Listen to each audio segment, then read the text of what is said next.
नमस्कार दोस्तों, आपके अपने YouTube चैनल SSK एजुकेशन पर स्वागत है। दोस्तों, जैसा कि आप स्क्रीन पर देख रहे हैं, पर्यावरण से संबंधित करंट अफेयर। आज हम बात करेंगे कुछ महत्वपूर्ण पर्यावरण से संबंधित करंट अफेयर्स की। तो चलिए शुरुआत करते हैं। आज का सबसे पहला पॉइंट है NOAA यानी NOAA के राष्ट्रीय पर्यावरण सूचना विश्लेषण केंद्र के अनुसार अगस्त 2021 पिछले 142 वर्षों में छठा सबसे गर्म महीना रहा। आपसे प्रश्न करें कि पिछले 142 वर्षों में छठा सबसे गर्म महीना कौन सा रहा, तो पिछले 142 वर्षों में छठा सबसे गर्म महीना रहा अगस्त 2021 का महीना पिछले 142 वर्षों में छठा सबसे गर्म महीना रहा। अगर हम बात करें किसके अनुसार, तो NOAA के राष्ट्रीय पर्यावरण सूचना विश्लेषण केंद्र के अनुसार। NOAA क्या है, तो NOAA का पूरा नाम है National Oceanic and Atmospheric Administration. National Oceanic, A से एटमॉस्फेरिक एंड ए से एडमिनिस्ट्रेशन, यानी नेशनल ओशियनिक एटमॉस्फेरिक एडमिनिस्ट्रेशन के अनुसार अगस्त 2021 में सबसे गर्म महीना रहा पिछले 142 वर्षों में। 2 अक्टूबर से 8 अक्टूबर 2021 के मध्य जम्मू कश्मीर के केंद्र शासित प्रदेश वन्य जीव सप्ताह 2021 मनाने की घोषणा की। यानी जम्मू कश्मीर केंद्र शासित प्रदेश ने वन्य जीव सप्ताह 2021 मनाने की घोषणा की है, जिसका थीम है forest and livelihoods sustaining people. Forest and livelihood sustaining people. कहते विश्व ओजोन दिवस 16 सितंबर को मनाया जाता है। तो 16 सितंबर 2021 को विश्व ओजोन दिवस का थीम क्या था, तो 16 सितंबर 2021 के विश्व ओजोन दिवस का थीम था Montreal protocol keeping us our food and vaccination cool. Montreal protocol keeping us our food and vaccination cool कौन से दिवस का थीम था, तो विश्व ओजोन दिवस का थीम है Montreal protocol keeping us our food and vaccination cool. दोस्तों, अगर हम बात करें सितंबर 2021 में किन दो देशों के बीच climate action and finance mobilisation dialogue launch किया गया। सितंबर 2021 में किन दो देशों के बीच climate action and finance mobilisation dialogue launch किया गया है, तो climate action and finance mobilisation dialogue Bharat और अमेरिका के बीच सितंबर 2021 में लॉन्च किया गया है। अगर हम बात करें भारत की तरफ से पर्यावरण मंत्री भूपेंद्र यादव ने हिस्सा लिया। भारत की तरफ से कौन हिस्सा लिया है, भारत के पर्यावरण मंत्री भूपेंद्र यादव ने। भूपेंद्र यादव वर्तमान में भारत के पर्यावरण मंत्री हैं, जो अभी ग्लासगो में इटली में गए हैं। दोस्तों, अगर हम बात करें हवा से कार्बन डाइऑक्साइड को सोखने वाला दुनिया का सबसे बड़ा प्लांट कहाँ बनाया गया है, तो हवा से कार्बन डाइऑक्साइड को सोखने वाला दुनिया का सबसे बड़ा प्लांट आइसलैंड में शुरू किया गया है। दोस्तों, अगर हम बात करें राष्ट्रीय स्वच्छ वायु कार्यक्रम की प्रगति को ट्रैक करने के लिए भारत के पर्यावरण मंत्री भूपेंद्र यादव ने किस पोर्टल को लॉन्च किया है।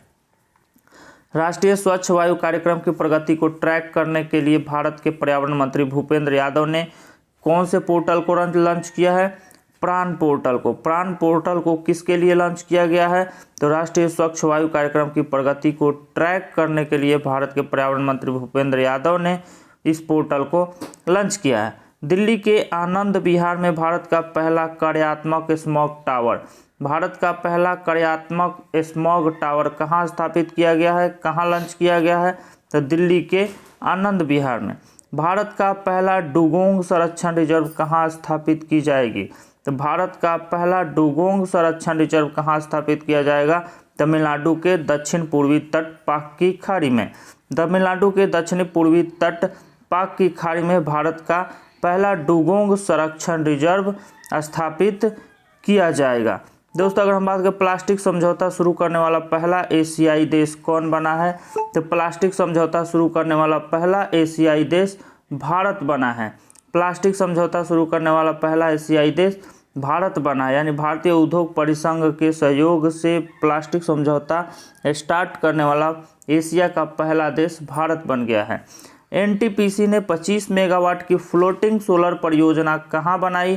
तो एनटीपीसी ने 25 मेगावाट की फ्लोटिंग सोलर परियोजना कहाँ बनाई है? Simhadri thermal power station Visakhapatnam में। सिमाद्री थर्मल पावर विशाखापट्टनम में फ्लोटिंग सोलर परियोजना बनाई गई है। भारत के सबसे ऊंचे हर्बल पार्क, भारत के सबसे ऊंचे हर्बल पार्क 11,000 फीट की ऊंचाई पर का उद्घाटन कहाँ किया गया? तो भारत के सबसे ऊंचे हर्बल पार्क 11,000 फीट की ऊंचाई पर चमोली जिला उत्तराखंड में किया गया है। चमोली जिला उत्तराखंड में भारत के सबसे ऊंचे हर्बल पार्क का उद्घाटन किया गया है। कूलिंग एक्शन प्लान को लॉन्च करने वाला पहला देश कौन सा बना है? तो कूलिंग एक्शन प्लान को लॉन्च करने वाला पहला देश भारत बना है। दोस्तों कहते हैं कूलिंग एक्शन प्लान को लॉन्च करने वाला भारत कौन सा देश बना है? तो भारत पहला देश है जो कूलिंग एक्शन प्लान को लॉन्च किया है। आज़ादी के अमृत महोत्सव के तहत किस मंत्रालय ने वृक्षारोपण अभियान 2021 की शुरुआत की है? आज़ादी के अमृत महोत्सव के तहत किस मंत्रालय ने वृक्षारोपण अभियान की शुरुआत की है? तो वृक्षारोपण अभियान 2021 की शुरुआत कोयला मंत्रालय के द्वारा किया गया है। वृक्षारोपण अभियान 2021 की शुरुआत कोयला मंत्रालय के द्वारा किया गया है। कोयला मंत्रालय के एक विभाग गो ग्रीनिंग अभियान के तहत 2385 हेक्टेयर पर वन लगाने का निर्णय लिया है। कोयला मंत्रालय के एक विभाग गो ग्रीनिंग अभियान के तहत 2385 हेक्टेयर पर वन लगाने का निर्णय लिया है। पर्यावरण मंत्रालय ने प्लास्टिक अपशिष्ट प्रबंधन संशोधन नियम 2021 को मंजूरी दी है। प्लास्टिक अपशिष्ट प्रबंधन संशोधन नियम 2021 को मंजूरी किसके द्वारा दिया गया है? पर्यावरण मंत्रालय के द्वारा। प्लास्टिक अपशिष्ट प्रबंधन संशोधन नियम 2021 किस मंत्रालय के द्वारा?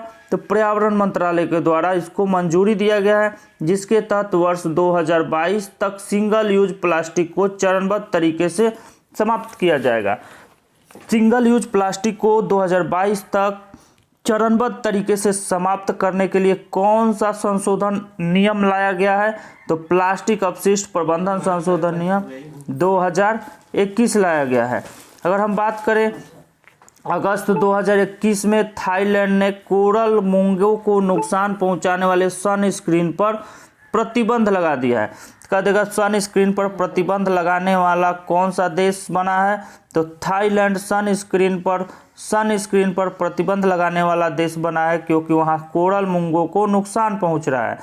राजस्थान के रेगिस्तान में हरित आवरण बढ़ाने के लिए प्रोजेक्ट बोल्ड किसने लॉन्च किया है? तो राजस्थान के रेगिस्तान में हरित आवरण को प्रोजेक्ट बोल्ड को किसने लॉन्च किया है?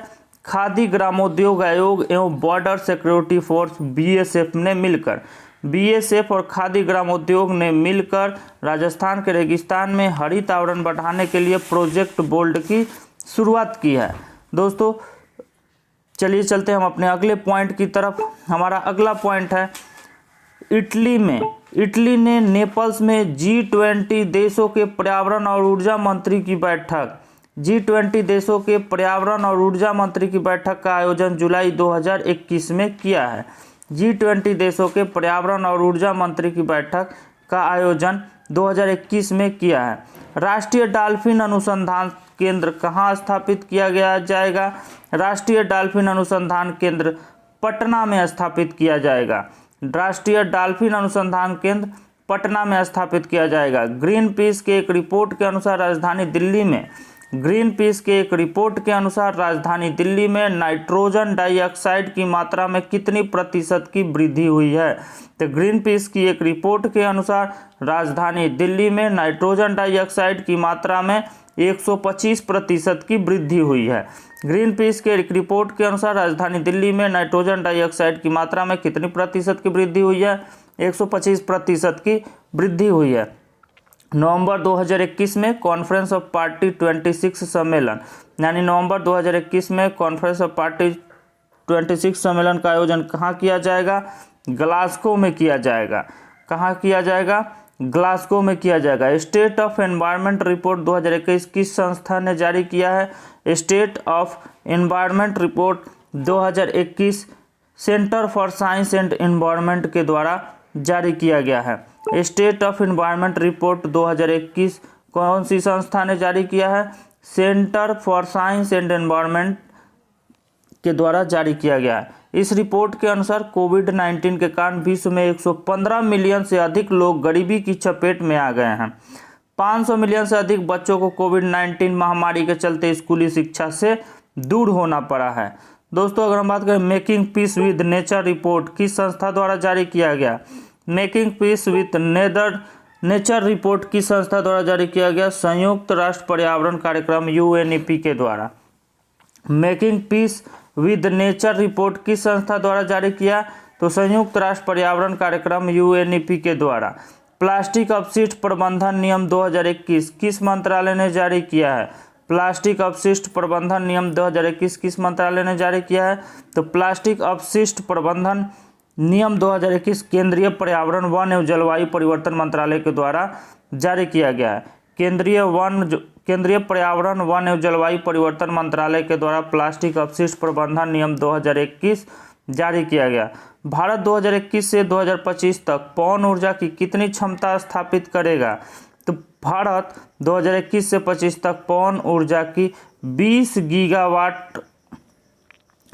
गीगावाट स्थापित करेगा। ग्लोबल विंड एनर्जी काउंसिल के रिपोर्ट के अनुसार